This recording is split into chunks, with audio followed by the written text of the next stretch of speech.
Hello and welcome to Jim and Ben's Movie Adventures. My name is Ben and with me is... the Scorpion King, Dwayne Wow. "The Rock" Johnson. They should have just put Dwayne "The Rock" Johnson on screen for the whole thing. Because we watched The Mummy Returns. That we did. So I have a lot to say on The Mummy Returns. It's a ride. It's a ride. So Some would even say a roller coaster.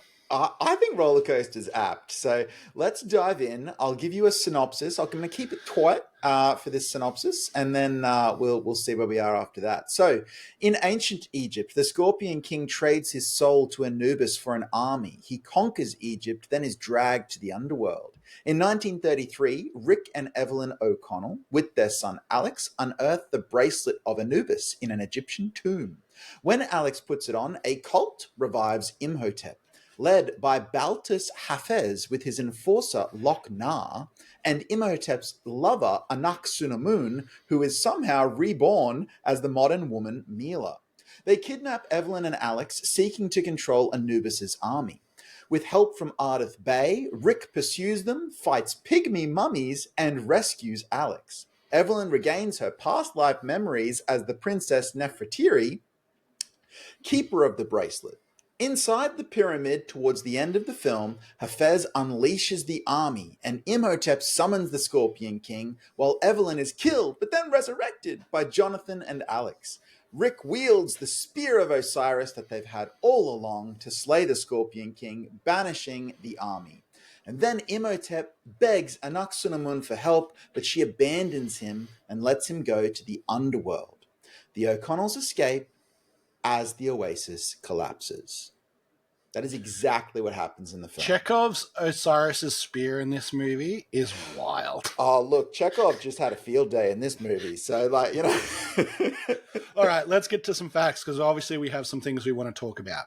The Mummy Returns, released in 2001, directed by Stephen Sommers, Van Helsing, Deep Rising, G.I. Joe, Rise of Cobra. Screenplay by Sommers. Cinematography by Adrian Biddle, starring Brendan Fraser, Rachel Fraser. All right. I can correct you for it, though. Brendan Fraser, Rachel Weisz, John Hannah, Arnold Vosloo, Oded Fehr, Patricia Valquez, Freddie Both, Sean Parks, and the aforementioned The Rock. Music by, this time, Alan Silvestri. And what a difference that makes. Yeah. It's almost like I had a thought about it last time. Runtime 129 minutes. Budget of 98 million. Domestic 202 million. International 241 million, with a combined 443,284,916 dollars. The Mummy did return. It was on the box and they gave it to us. I love this movie. I do. I know it's not as... I like it too. I like it a lot. I know it's not as good as the first one. And it's. I have to get it out of the way that I love it, because I'm going to spend the next half an hour criticizing it. So it's going to sound like it makes absolutely no sense. It's like, Jim, you said you loved it, and yet you have nothing but seeming problems with it. And that is pretty much my journey with this movie. I mean, like, what about you? Well, before you go down this track, I'd like to say a couple of things. First of all, this is Foreshadow the movie. It's all about trying to set up as much stuff as possible at the start and paying it all off at the end. Also, you questioned the Anak-Sunamun plotline and how she's back. I also had problems with that, and I rewatched it. She's the reincarnated body, but not soul of her. They mention it in the film. It's so weird, right? I know. Ugh. Anyway. It's not, I don't feel like it's confusing. It's just like, okay. It confused me. Oh, really? I'm like, that don't make sense. But yeah, it is the same fun ride, but we were talking about it last movie for The Mummy. The other one felt like there wasn't much you could take out of it to do anything to it. This one is the opposite. There are plenty of things you could take out of this movie, and it is the same movie. I'm thinking particularly of the past lives storyline. Yeah, this one, it certainly had this need for whatever reason to make every character Special. somehow special and an ancient link to the past, you know? So we see it with Evie, we see it with Rick, we see it, with, as we say, the reincarnated Anaxunamun. It's like everybody had some sort of past life or tie or spiritual destiny, which the first movie didn't feel the need to do that. And I do think that this film probably sags under the weight of those choices, shall we say. Like really, much as it was fun to sort of see Evie in ancient Egypt doing the fight, for the pharaoh, it was like, oh, that's a reveal. When you think about it for 2 seconds, I'm like, this doesn't make any sense. It just It's sort of. it's also insanely unnecessary, right? Mm, They're special because they're there. They don't yes. have to be special in any other way. The way they connect to this movie is because they were there at the first movie. Yeah. It's pretty simple kind of stuff. I The think it bracelet is also. enough. The bracelet is enough. You don't need all the in betweens. And I do look. I really also wanted an Aksunamun back. She works well with Imhotep. It's definitely we want that character back in the movie, and yes, in the modern era. But it's a pretty big hand wave to be like, she's reincarnated. It's like, what? We're doing that now? Why? When did that happen? How did that happen? Why was that not happening in the previous film? Where was this person in the previous movie? Like it Also, was. There's a lot also, going on there. just realizing, do they explain how they get the Book of the Dead back? I can't remember, to be honest. It's So just there. it all sort of goes. No, don't they find it? They find it in Hamunaptra at the start, Is right? it with him, right? Well, when they're actually doing the dig at the dig site and they dig him up, they're like, oh, we found it, like, and they sort of bring it Okay, up yeah. to them. So it's like they've excavated it. But Yeah.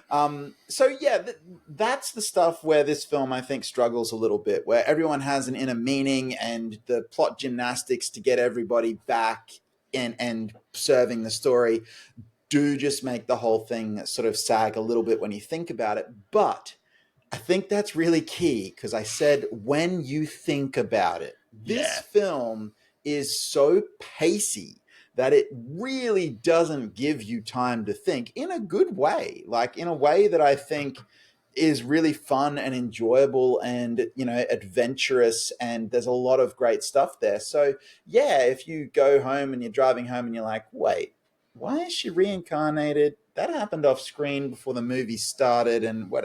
But in the moment, you are literally just along for the ride, and that's where this movie does its best work. Because I do think that when you look at the first, The Mummy, which we both loved, it Yeah. is much tighter in terms of its story and characters and all of that sort of stuff, but it is smaller in terms of its scale.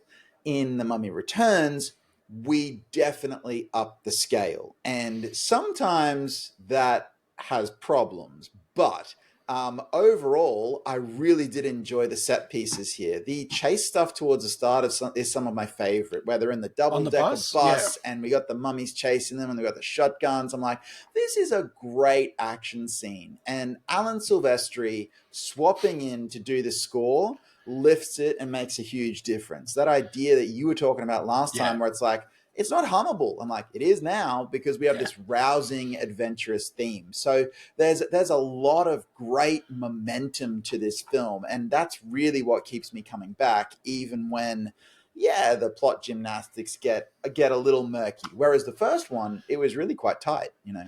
It's like there's a bunch of story parts in this movie that happened well before this movie that never really get explained.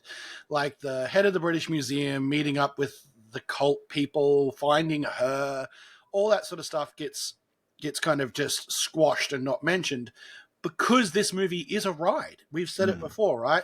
Once the ride starts, it doesn't stop, both locationally, both character wise, and it just moves. It becomes a chase film. It is kind of wonderful in its pacing and its speed. But you're right; it has those moments of just like, oh, don't think about it. Like yeah. you should actually just tell yourself, don't think about it. Just enjoy this. But yeah, just there's just unnecessary bits in this film that I'm just like aren't necessary to keep this movie moving, and actually it slows down the movie. And it's tricky too because really, when you look at what works in the movie, it's the same stuff as the first one. The cast chemistry is absolutely off the charts, and it's Top notch. way back in full force here. So every time Rick and Evie are on screen, everything's working because they work so well together. John Hannah is fantastic. We get more of Arnold Vosloo as Imhotep, and I do think it was really smart to basically get him back to his resurrected form much faster in Way this faster. version. There's a lot of things that they did to sort of speed up some of those plot points and keep us moving. And like I said, that cast chemistry goes a very long way to really massaging some of the problems that we have when we actually look at it from a plot or a sequence of events sort of situation. So there's just a lot of old world stuff that I love here. The double decker bus, the chase through London, the look. We've got to talk about the dirigible because that's a mixed bag. That's a mixed bag, and I'm a dirigible guy, right? I'm a blimp guy. You're the dirigible guy. I'm about blimps. I love Yeah. blimps. I love zeppelins. The dirigible is divisive, and in this particular film, so I feel like it needs its own subsection. But the train, the idea that we're doing this action on the train, and that's all that old world adventure film stuff. It's just that's the stuff that works when we journey through the jungles. This sort of thing. It's Indiana Jones vibes. It's good vibes. I love it. So.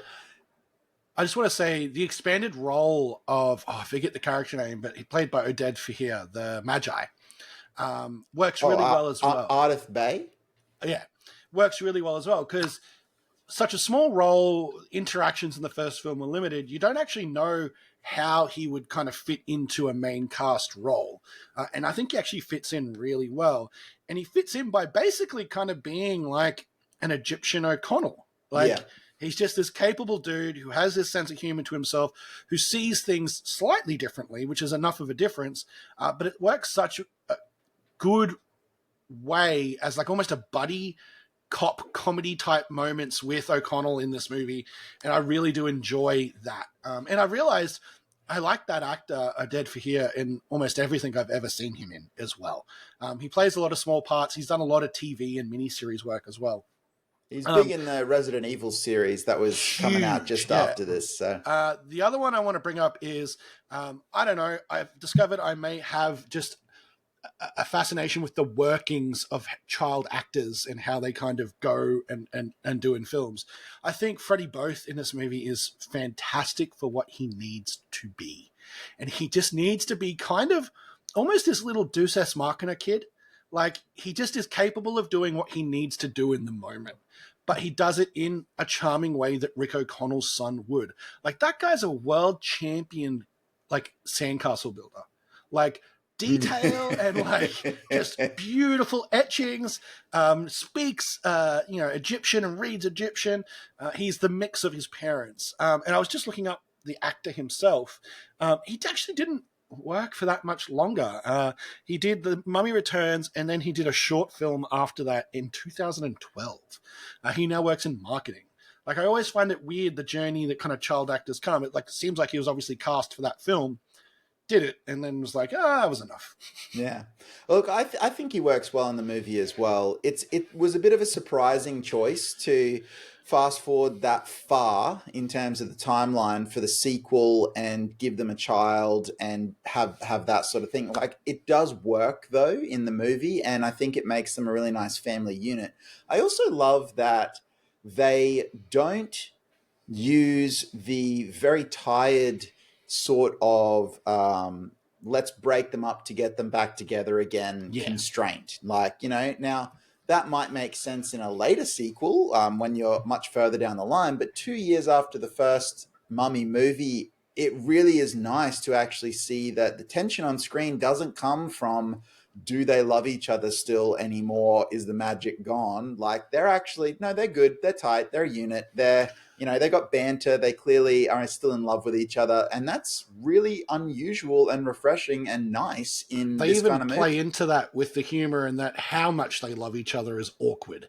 Yes. Like, it's like the son and the uncle, like, like they're used to it. They see it all the time because they're just so in love. And you're right. It's really nice to see the tension not coming from there, because that would be kind of cheap and easy to do, right? Yes. It's classic. That's where the tension comes from. But, we get tension from other places, through the uncle again, through the mummy himself, through the Anaxiramun. Their relationship is almost more like the classic second sequel relationship. They're the one who have fractures, and it's kind of really interesting. I do think as well it was that there's some clever comedy pairings here as well. So the idea that what's the son's name? Alex. That's right. Alex. So that we have Alex and Jonathan as this comedy duo for a large part of the back end of the film. I think that actually works really well, and I enjoy the way that they play off each other as well. I think that was just something that could have really fallen flat, and it didn't. It actually made the film better. So there are some other things that I think we didn't need. So the idea that we had the Evelyn death fake out towards the end and then resurrection, it's like, all right, we can do that. I get it. It's towards the end of the film, but I didn't need that one. Also, there are two big things in this movie that I remain mixed on, and they're both big CGI events. One is the dirigible and one is the pygmies, because I'm just like, what are we doing? What are we doing here? Here's what's happened in both those situations. They've written a script and going, let's put a dirigible in it. Why? It's pretty cool. And the reason we keep, by the way, if you should have seen the movie, by the way, and I'll let you keep going. But the reason we keep saying dirigible is because it's a very unusual style of blimp, right? It's not a zeppelin, it's not a hot air balloon, except it kind of is at the end. It's this misshapen, strange looking thing that they actually call the dirigible. So we're gonna commit. We're gonna keep calling it the dirigible. Yeah, it's literally a ship's hull attached to a balloon. And then that flies through the air somehow. Yeah, flies through the air with a big propeller. In 1933. It uses gas. It just uses gas. It's not it just uses gas. What kind of gas? Just gas. We've all got it in 1933. In the middle of the desert, we just pump gas. Anyway, and the pygmies have very much feel the same vibe. I really feel like they went, oh man, we need an enemy for here.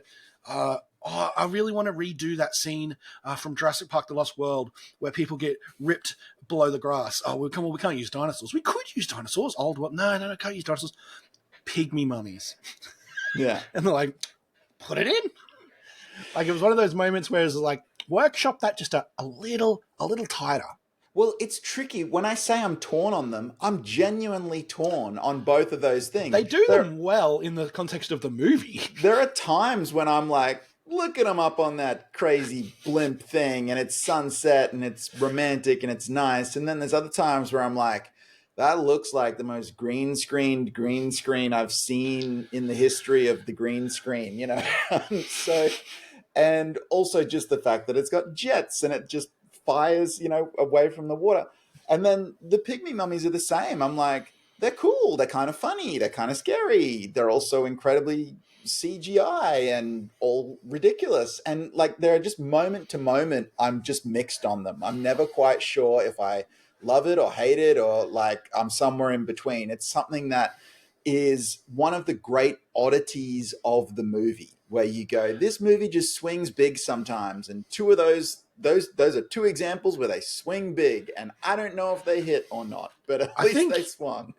I think we're also kind of stepping around the third big oddity in this movie, and that is the Scorpion King. Would you call it the Rockety? No, it's like an oddity, but is there a reason that you know of that he looks like that? Because that was bad even then. Look, in terms of a reason, it is infamous now, the CGI on the Scorpion King. It was really just more, that was the approach they took to the character. And I think it is something where, and we saw this a lot in the very early 2000s, where they were almost ready to do that kind of thing, but not quite, you know? And this is, I guess, one of the huge cautionary tales where I think a lot of people saw this and went, oh, we're not there yet. Okay, we're not there yet. We can't do it. Not yet. I even remember watching it back when it came out and going, oh, that's not looking good. Because I mean, here's the deal, right? If they'd just gone with The Rock, with maybe some makeup and prosthetics, awesome. Well, the other thing is, it's not the actual scorpion body that looks bad. It's the face. It's the face. It's the replication of the human face and the hair and the very recognizable human shape. And it is one of those things as well where, again, I don't know, but you can feel that once you've sunk enough money into trying to make it look good, you've almost gone too far down the point of no return, and it's like, this is what it is. We're not gonna My friends, back that off is what's this. called a sunk cost fallacy. It's exactly what it is. I do feel like there's a huge amount of sunk cost fallacy when we look at the Scorpion King in this movie. Also, kind of interesting when you go, this was The Rock's first movie, and it's this infamously bad CGI human towards the end. Now, Yeah. sure, he did get his own leading man vehicle straight after this with the Scorpion King, which I'm guessing was part of his contract to actually do this movie I at do all. be the guarantee, right? Like, you'd think so. It's like, you do this bit part for us, and we're going to give you a spin-off. But again, he wasn't huge then. I mean, like, he was huge in his circle. Like, he was The Rock, one of the biggest and most famous wrestlers of all time. Still is. Not many people have eclipsed him or come close. But he wasn't a movie star. He wasn't that wasn't really even done back then like it is even done now with wrestlers crossing into mainstream. Well, he had to have that moment. He had to have that moment where he was going to break from one industry into the other, and this is it. So it's kind of cool to see that in real, unfold, if you like, on our screens. So I feel like he made mistakes so other wrestlers could succeed. Well, it's interesting because, we could get on a whole different trajectory here, but John Cena had a much slower but perhaps more stable transition over to film acting in a less global stage from the start, and sort of built that up a lot more slowly. So I don't know, there's an advantage to going all in on a massive movie like this and just being like, hey, I have global exposure now as an actor. But 12 Rounds is a great movie, and I'll never hear anything bad said against it. I was thinking of The Marine. That's what I was thinking of. 12 Rounds and The Marine were like those two kind of starter ones. Yeah. I think they were by WWE Studios too. They were. So look, ultimately, again, it sounds like I don't like the movie because I just said a whole bunch of stuff that I didn't think worked terribly well. But when the movie does work in terms of its action, adventure, its characters, like, it sings. It works really well. The score is infinitely better than the first Mummy movie. No disrespect to that one. It works better here. Like, we've got themes that that are memorable, that suit the action, that work for the sequences that we're seeing. I mean, the music in the first film was very well done and serviceable for watching the film. But it wasn't serviceable for creating memories by itself. And sometimes that can be a detriment to a movie if all you can think of is the score. But yeah, you need that marriage in this film, and you get this in the second film. I do think as well, and look, whether this is the case or not, Stephen Summers did not return for The Mummy 3, Tomb of the Dragon Emperor. And I feel like you could kind of see everything that he maybe didn't get to do on the first Mummy. Well, he got to do it in The Mummy Returns. So I do get the feeling that it makes sense that he was done after this one. Like, he was already kind of running out of story treadmill, as we've noted with some of the choices that they made to just make things happen. And it was maybe a good idea for him to stop and say, I don't have any more ideas for this world and this universe. And rather than sort of, drive it into the ground, I'm going to sort of gracefully bow out, because even for all that stuff that didn't work quite so well, I still think The Mummy Returns is a pretty roaring success, and it's a high point, and it's a great adventure movie, and there's a lot of fun there. It is a perfect pair. It's a great paired movie with the first one and the second one. It continues the story in a way that's interesting.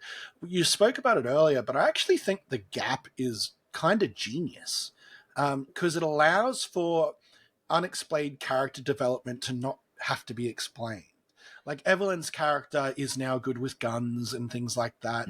Like, people have evolved in a way that allow you to do different things in the film that you couldn't do if this movie was set directly after the first film. So it allows for your evolution of action. It allows for your evolution of story, and it gives you a new player character that obviously these two people love each other, and they now have a kid, and that kid is also the amalgamation of those two people. It is the adventurer and the librarian become one. And I think it gives a really nice vibe to it. The It's not the only downside. We've spoken about the CGI. I feel like there's one story element that they just go, the audience will accept it, and that is the return of the dirigible. Because that thing, when they show it, not flying ever again. No, it's just not. And he even explains, hey, this isn't air I've got in here. It won't just fly. It's gas. And then he somehow gets more material, fills it with air, and then flies it like a hot air balloon. And that's just accepted. And everyone's like, well done. And he's like, yeah, well done. Where's my staff? I think the reason that we're accepting that is because at the same time, some very pixelated jungle forests are getting sucked into a very, It's quite Jumanji-esque. non-textured pyramid. And I think our whole attention is basically taken up with that, while it's like the dirigible is the least janky thing to occur at that particular point in the movie.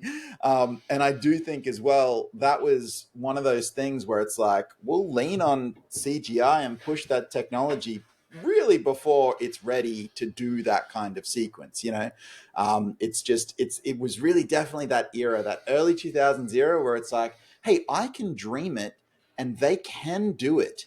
But a little bit of Jeff Goldblum there. We didn't stop to think whether we should, I also, you're like the script guy, the rewrite guy. You're the one who thinks about this sort of stuff. I think there's a really easy rewrite and script choice you can make in this film without having to alter almost anything you do in the movie, and it saves us time in the movie and doesn't bog us down. And that is, obviously, they wanted Rachel Weisz's character to matter in this film, so they gave her the ancient soul backstory between her and Anaxanamun. Rachel Weisz's character is the reincarnation of the pharaoh's daughter, and she's had conflict through the ages, right? You don't have to have any of that to have Rachel Weisz's character matter just the amount of the same. All you have to do is go, because of the first movie, she's the tether to the soul, and we need her at the end to get the soul. You can then also have her death, which releases the soul back into Anaxanamun to make her whole. Then you have the resurrection actually matter at the end, because you're like, well, that death had to happen to give this to happen and all that sort of stuff. And then you can have her just be capable. You can have her be these things and be able to compete with Anaxanamun on the side, just because of her 6 to 8 years of experience of living with Rick. And you don't need to change almost anything you show on the screen. You just remove some things. Yeah, you could say the same for Rick as well. It's like he's now got this mystical tattoo, and he's the protector, and it's like we don't need to be that. We don't need that. It's a similar. You just don't get kind flashbacks with that slow down the film, though. It's true, but also when you look at it, I just looked it up as you were talking, and the film's only 129 minutes, so it's also something where they're in that tricky spot where it's not like they've got this 3-hour epic, so they're looking for things to pad their runtime into a standard adventure, sequence. And I do think, look, if we'd ended up at 90 minutes, like, it probably people wouldn't have gone for that. You know what I mean? Like they expect a bit more. They expect a bit more. So now, look, I'm not saying that. I'm not really defending the choices that they did make, but I'm saying, it's a tricky one. I could see what they were trying to do. There's also some sort of Rashomon style stuff where we're revisiting events from the first film, and we're trying to weave into that, which, look, if done well, that could be really clever. And it's almost there. It's almost there. Like, you could play and my with that a little criticisms more. are not hate. They're not like they derail this movie like we've spoken about before. They're just like it could have been as special as the first with just a little tightening. Yeah, and I think as well a little less reliance on the massive CGI, like, and just the confidence to say CGI will be able to do that, like instead of like, hey, well, how else could we achieve that, or maybe we could slightly reconceive that moment. But again, by the time you're into that territory, you're pretty close to nitpicks. I think ultimately people do reflect fondly on this movie, myself included. The key is the chemistry between, Rick and Evie. And that key is still very much present and very much works in this movie. And, if you even look a step further to Mummy, Tomb of the Dragon Emperor, the third film, it's like, well, we recast Evie. So suddenly the thing that makes these movies different. work, no matter what is going on in terms of the big wacky plot, the thing that we keep coming back to see and the thing that will make it work no matter what is different now, because we recast Evie for the third film, if you're not sure. And so that key tenet of the movie is gone. And all the visual effects in the world won't really make up for that. So it just shows how important that is actually to the soul of these films. I have a question for you, and it's something we've debated before, and it's something we've been for and against before. Do we get an Indiana Jones style revival of The Mummy? Do we, now that Brendan Fraser's back? Say Fraser. Just say it. Say Brendan Fraser. Fraser is back. Rachel Weisz, I'm sure with the right script, would reprise a nostalgic role. Do we get a Mummy 4? Do we get a new generation Mummy? Well, you said two things there. I'm like, Yeah, I don't want, which is a new generation Mummy. I meant like just like a new Mummy movie. Yeah. Look, I think honestly the key is Brendan Fraser and Rachel Weisz. Like, if they both say we're coming back, it's on. And Brendan Fraser has also already jokingly said, I'd love to do another one. You got a script? Like, that's in an interview not that long ago of him actually talking about that. So it really, I think, is totally dependent on whether they would both reprise their roles. Like, and I think that the fan base would take that as well. They would literally be like, I need both of those actors to return. And obviously, by the time I think you also need Jonathan as well. I think you want Jonathan, but he's a good to have. You don't actually need him in the same way that you I would say the whole thing's dead if you don't have the other two. Whereas there's a world where I think you could do it without Jonathan, but you want Jonathan. You don't want their grown-up son. No. Ever. You just don't. No, he's at another dig doing something else in this He's off screen somewhere. Like, because that was the other thing.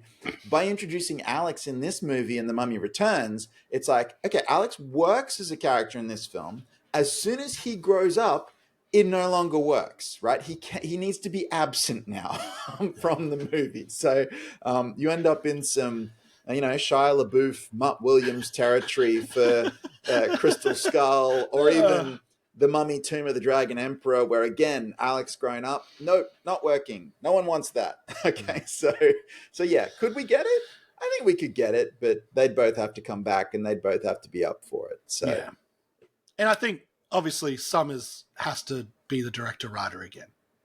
At least the writer, you know, Yeah, at right? least the writer, because I do think there are other people in that wheelhouse who have that sensibility who might be able to take it on from a directorial standpoint, but it's got a pretty unique voice and some pretty unique humor there to make that happen. So why don't you tell us a little bit about where people can find our unique voice and our unique humor, because I want to find out where you're taking our little series here next, because we're doing the sub series. A little adventure in movies, if you will. Oh, I see what you did there.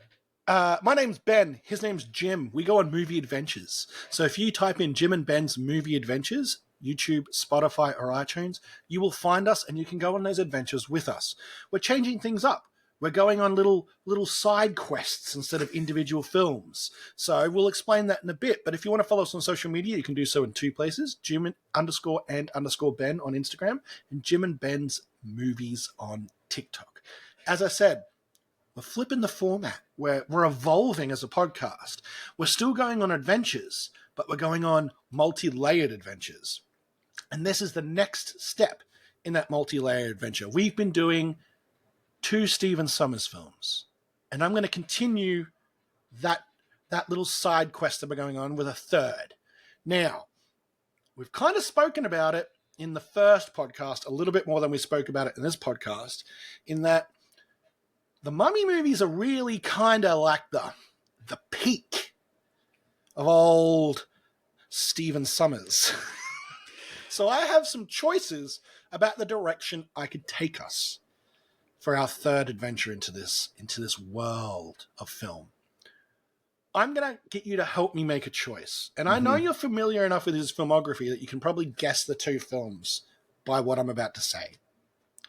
I'm thinking of a film that was released in either 1994 or a film that was released in 2004. 2004 is Van Helsing. Correct. I'd be surprised if you guessed the 1994 without having it in front of you. Yeah, 1994. I feel like it was more just because like... you don't know it straight off the bat, we're choosing that one. Oh, no, I really want to watch Van Helsing. Or G.I. Joe. Can we watch G.I. Joe? Okay, just let me... Look, I'll give you a veto on this if you want. It's the Jungle Book. It is the Jungle Book. The weird Jungle Book movie. I knew it, so... It's such a weird movie. I don't want to... It is your choice. Next week we're watching 1994's Rudyard Kipling's The Jungle Book. I really thought we were going to watch Van Helsing or G.I. Joe. Hey, it's been a while since I've got to really throw out a Ben pick. And this really, really feels like a Ben swerve. It particularly does because of how sad it makes me. Because I know you both love both those movies in your own Jim way. G.I. Joe and Van Helsing are really Jim movies. All right, you're pushing me out of my comfort zone. I don't dislike The Jungle Book, I should say. It's more just I was primed. I was like, he's going to pick either Van Helsing or G.I. Joe, and I'm ready for either of those rides. Wasn't quite ready for The Jungle Book. But anyway... well, you better be ready next week because that's what we're watching on Jim and Ben's Movie Adventures. Bye.